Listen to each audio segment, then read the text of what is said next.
So who are you and what do you do? So my name is Celeste. I'm known as the Empress of Trademarks. This is my own trademark. Great. So in terms of trademarks, what is a trademark? So a trademark is an exclusive right that is given to you for something, and it's like an island of exclusivity in a sea of non-exclusivity. So in terms of your logo that you've got behind you, or your intellectual property, your trademark, if you like, are those the right words? Intellectual property, logo, Yes. Are those the right things to say? Yeah. They are correct. Great. Yes. And so who would benefit from having a trademark? Anyone who has got a business that they have intention to grow and earn or generate income with would benefit from having a trademark in place. Great. So, for example, if somebody had a formula, a blueprint, if they had an online program, a book, those are kind of products, Precisely, yeah? yes. So this is my book.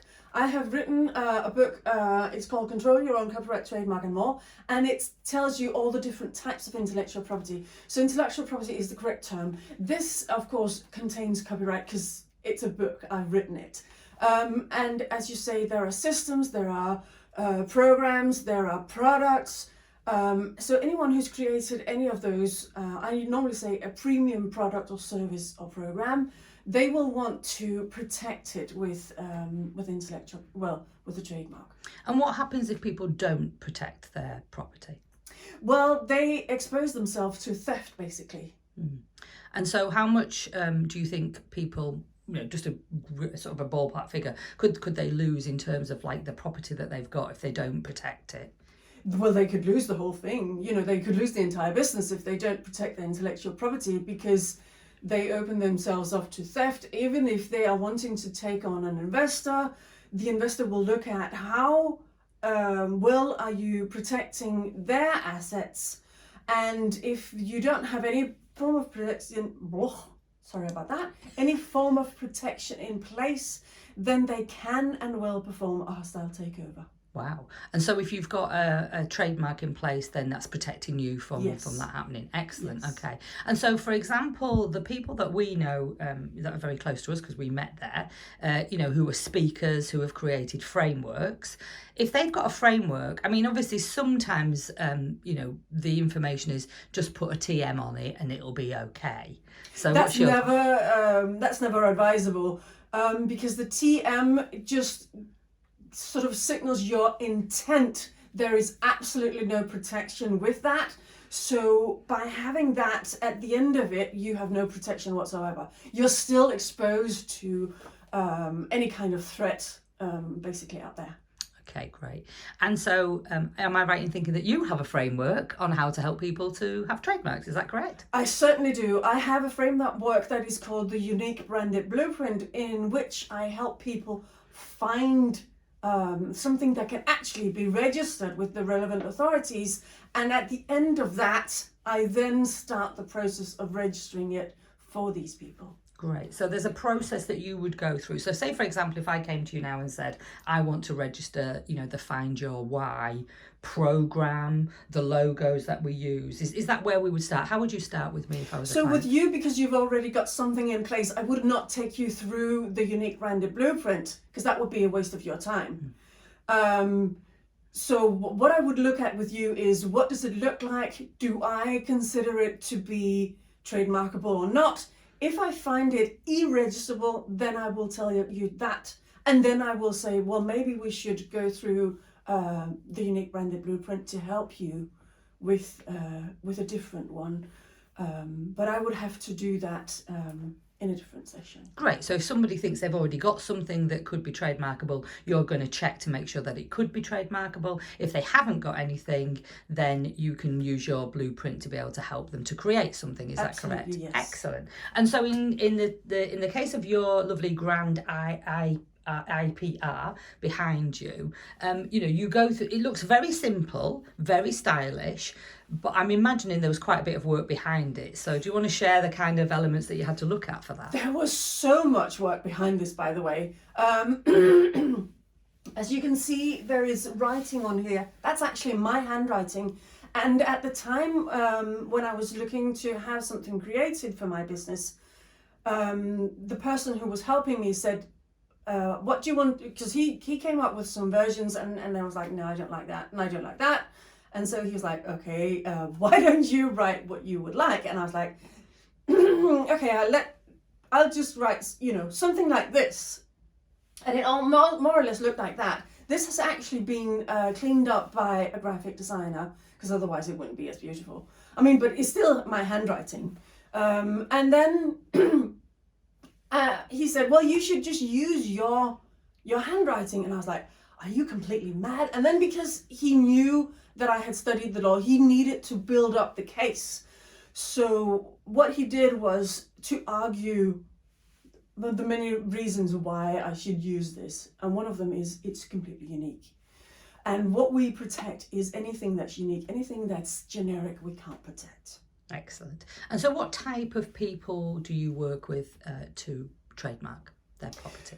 Anyone who has like a speaker who's got a system or a blueprint they take people through, authors, coaches, therapists, anyone who's created some sort of step-by-step system that they take people through, a premium system, as I say, because it's a premium one, they will want to protect it. And also they may be required to share these steps with their peers, and they may be afraid that they will steal these steps from them. So it's really important to actually have the protection in place relatively swiftly, I would say. Yeah, cool. And so if somebody's got a fear about like not getting out there, because they think, well, if I get out there and then I'm sort of sharing everything I know, all my knowledge, then someone might pinch that. This is going to help them, because they know then if anybody did try to do that, that of course it's protected and they've got the law behind them, right? Yes, and also what's really important to know and understand is once it has become registered, you have to monitor it so that you can fight these people off. Because if you just leave it, then people may actually be able to register something that is confusingly similar. And this is what we want to avoid. We want to avoid anything that is confusingly similar to the thing that we have created. Right. So would it be fair in saying that if somebody had an idea, a concept that was their own, that's unique to them, and then they've shared it in the world and they don't have a trademark on it, that actually somebody else could trademark that, and then they can't even use their own stuff? Correct. Wow, that's scary, isn't it? It is so really scary, right? And I've heard of people who have built up their business to a certain level, and then they invited an investor, and the investor performed a hostile takeover. And they were completely left devastated because they would have to start all over again. And that's the situation I want you to avoid. Yeah. So hostile takeover, what do you mean by that?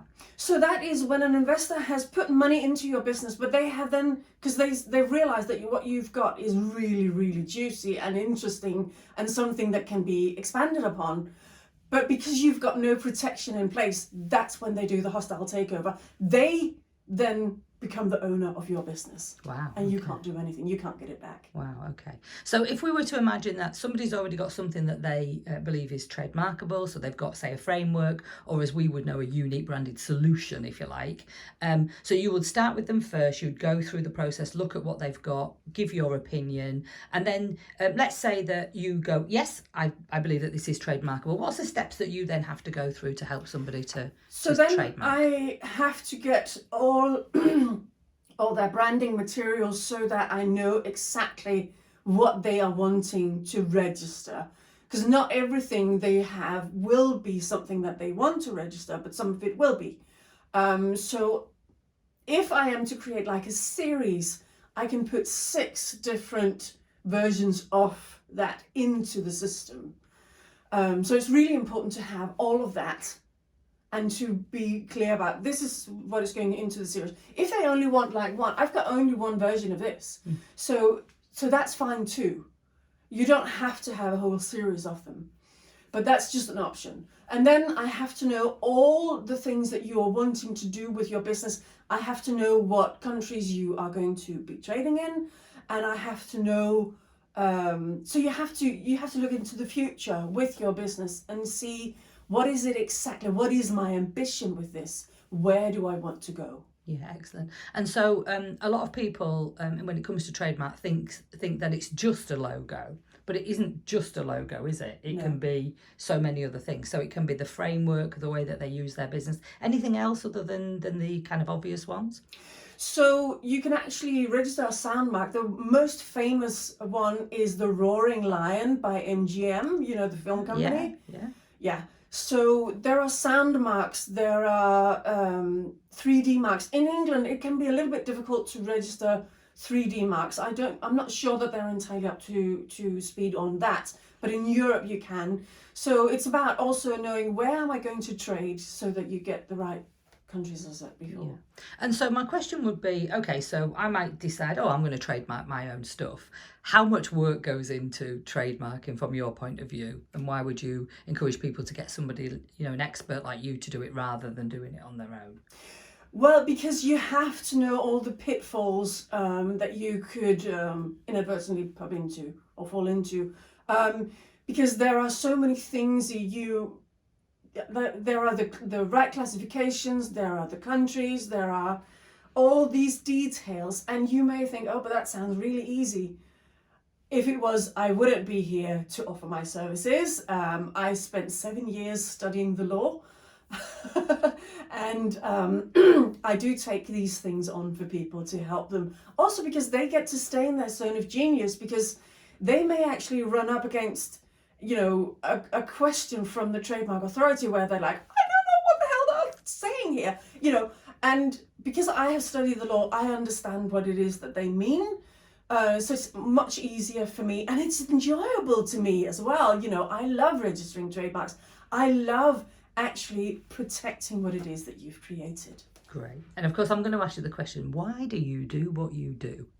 Because I love it. So my when I grew up as a you know, young person, teenager, tweenie, that kind of period, my mother was a world-renowned ceramist, and she actually had people copy what she had created. And at one point she told me that she stupidly revealed the complete technique of something that she had done, and then that person went off and completely did the same thing. And at the time I hadn't studied the law, because that came much later in my life, and I was just so frustrated on her behalf, because why would you just sit down and take that? Yeah, I mean, it's like having a boxer knock you out like repeatedly and not do anything to defend yourself. And that's just so devastating to me. And I just don't want people to be in that situation where whatever they have poured their love and their heart and their energy into is being stolen from them. Yeah, brilliant. And obviously you kind of, was it your grandfather that was a barrister as well? Yes, my grandfather was a barrister in Copenhagen, so I suppose that's where my love of law came from. Yeah, so you've got this real passion about, you know, helping your mum to protect her amazingness and her genius. And obviously now mum's passed, you know, you know that her products and her services, you know, could still be protected, you know, because of the trademark. And then you've also got this other side where you've kind of got the cap and the gown, if you like, that's sort of flowing through your veins, if you like, which is beautiful. Mm. And I can see that passion coming through, why, you know, you want other people who are really good at, you know, whatever they're really good at, let them be genius, as you said, and in their genius, and you be in your genius, which is kind of in your blood. And also you've got this great, you know, passion about protecting people like your mother, which is lovely. Yeah. And so how can this work? How can people find out more about how to work with you, or a little bit about the process? What's the best way for them to connect with you? So I'm on LinkedIn, which is the best platform to experience what I do. I've got a YouTube channel that is branded, so it's called Grand IPR, the Empress of Trademarks.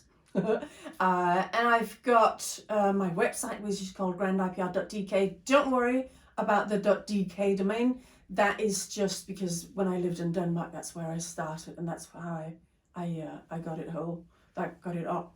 So everything is in English, so don't worry about the language barrier. I speak 6 different languages. However, I mainly operate in English when I'm doing these things. So there is no problem with that whatsoever. I'd actually argue with you. I'd say that you speak 7 languages because you also speak the language of law, which is very complex and could be as easy to understand as Danish would be to me right now. Yeah. And do you offer a sort of like an exploratory session, a discovery call? Yes, I have a discovery call. I can give you the link so that people can click that automatically if that's what they would like to do. And then we would take it, and that, as you say, is completely free, so there is no charge. And if we are not a fit, you know, there are no hard feelings. People would just go their separate ways. Yeah, brilliant. Good stuff. So have you got anything else that you would like to share with the lovely people that need to be trademarked? Yes. My book can be bought on Amazon. However, if you want an audiobook version, that will only be available on my website. At the moment, it's just the physical book and the ebook. However, there is going to be an audiobook as well.